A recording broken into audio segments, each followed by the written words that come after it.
So a former NFL player's daughter is sent home from work because of her braids, according to the narrative. Let's put it at full mass. I'm going to give you the zig and zag of this story. It's quite interesting.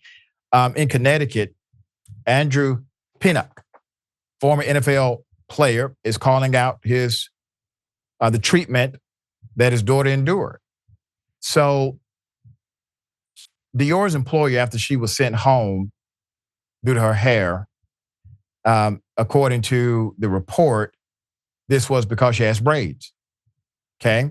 He played fullback for the San Diego Chargers, 2003 to 2007.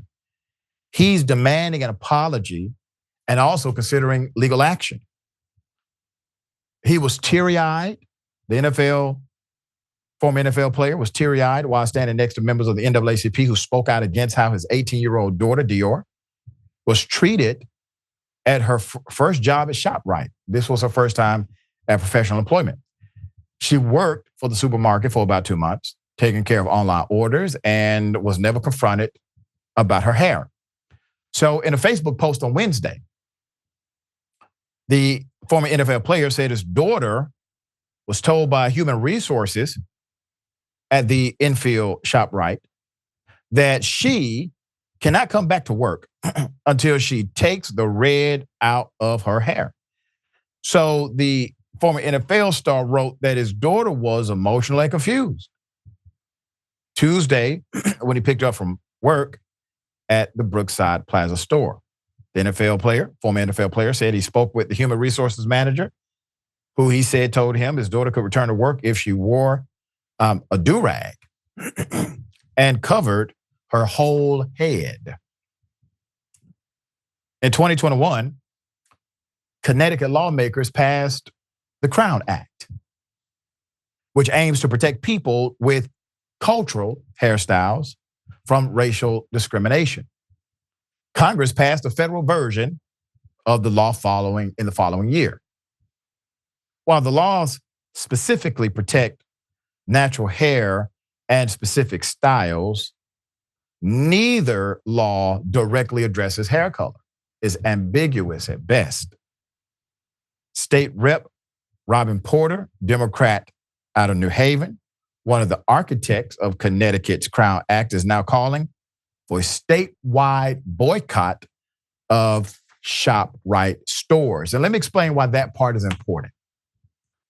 It's part of the dicta. And the lawmaker who authored the bill has what's called legislative record, meaning you can go back and look at the proclamations and the spirit of the law based on what the lawmaker meant when they filed the law and supported the law.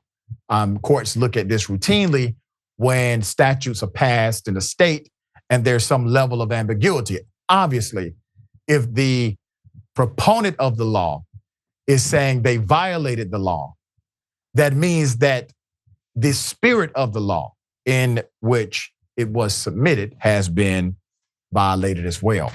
Harry Garofalo, managing partner of the Enfield ShopRite, said employees complete a training and orientation process that includes a review of the company's dress code policy. Employees are required to sign that they have received and reviewed the policies, he said, in response to allegations that ShopRite violated the Crown Act.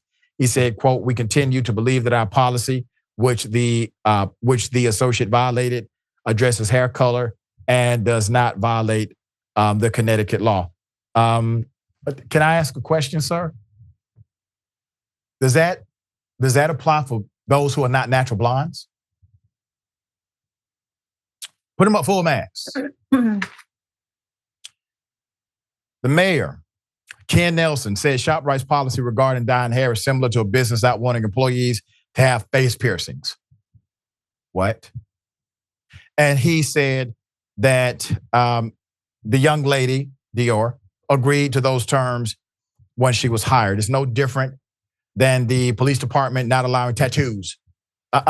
Supreme Court said different rules can apply for law enforcement that cannot be applied to employees, sir. For example, law enforcement can't be mandated to take a lie detector test. Somebody that works at ShopRite cannot. You really should have had an attorney read over your statement.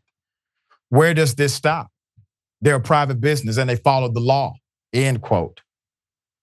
The Republican mayor said his opinion would change if it is later determined that other employees with dyed hair were treated differently. To try to turn this into a race issue is beyond absurd because it isn't about dreads or cornrows or braids.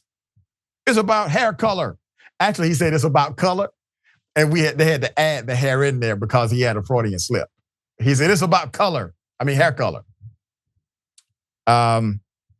Nelson said the outrage is part of the woke culture trying to cancel a store that has a policy. They have a right to choose how they want their store to be portrayed as long as they don't cross the line of discrimination, he said. The government needs to stay out of private businesses. If employees don't like the policies, don't take the job. Let's put up the CEO. Mr. Engelbrecht is the CEO of ShopRite Holdings. Sir, here's the thing. So I agree with the mayor and some others that you are a private company. You have the right to make dumbass decisions. And people have the right to not shop at your store because of those decisions. Case solved. All right, Sharon, hell of a thing. They're citing policy adverse to what the actual lawmaker said it meant, who came up with the damn law, and still not willing to budge or be open to the reality of what they've done. What say you? Yeah, and it's pretty stupid. I was listening to you, Doc, and also looking online, and ShopRite has availability, okay? They're looking for workers. And it doesn't say anything about that hair color thing. It doesn't say anything about that, okay? So it's this is what we're doing. And by the way, Mayor, maybe you shouldn't have a beard. I don't know, okay? Right. This is pathetic, and this is part of that whole cultural war thing, that whole let me dominate Black people thing. And it's a shame that they are destroying this young woman's first experience, I would presume. Her first work experience, she did a great job. And this is what you're telling her? Go home and change your hair? Okay. Right, or put on a do-rag. A do-rag. That's more professional. HR said, yeah, you just put on a do-rag and obviously that'll resolve the professionalism issue here. Thanks. Working a do-rag. To the former NFL player, brother, I really do hope you get an attorney. If you do, please consider citing the mayor since the mayor has now committed what I believe to be defamation against your daughter by calling her a liar, by siding with the private company.